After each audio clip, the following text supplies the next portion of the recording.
Мусулмандардын арасында бир катмар бар. Биз аларды такыбалар дейбиз.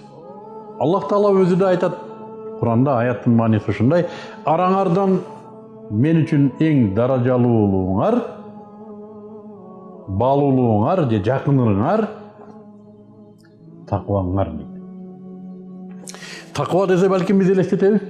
Бул башын намаздан көтөрбөгөн, оозунан курай түшпөгөн, бардык нерсени кечире берген, бул дүйнөнү кечип койгон, ушу периштеге окшоп өзүнчө жашаган бир адамды такыба деп көнүп калдык окшойт. Бул сөздү изилдесе, такыба өзүнүн маанисинде Кудайдан коркуу. Кудайдан корккон адам. Эмнеге биз Кудайдан коркушубуз керек? Эмнеге биз Кудайдан коркушубуз керек? Биз аны сүйүшүбүз керек го. Биз аны жакшы көрүшүбүз керек го. Эмнеге Кудайдан коркобуз? Жана Кудайдан коркконубузду Кудай жакшы көрөт экен. Эмнеге коркобуз? Кудайдын алдында жооп берүүдөн коркушубуз керек экен.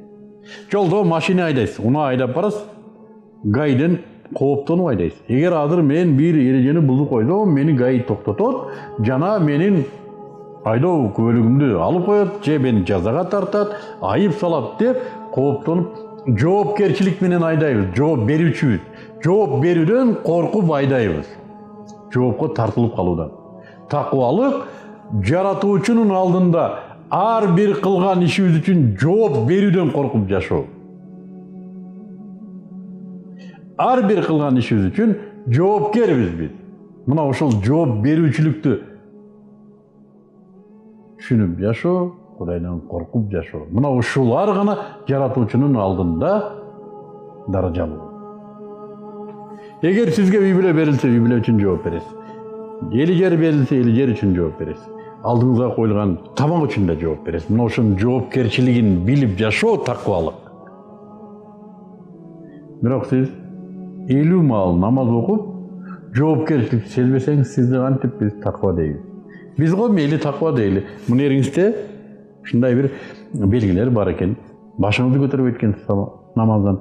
Бирок жаратуучу сизди такыба дейби? Жоопкер дейби сизди? Мына ушул маселе. Ар бирибиз такыбалыгыбызды, Кудайдан коркконубузду биринчи аныкташыбыз керек. Же жөн эле айтып атабыз Кудайдан корком деп. Кудайдан коркпосок, коркушубуз керек. Анткени биз жоопкербиз.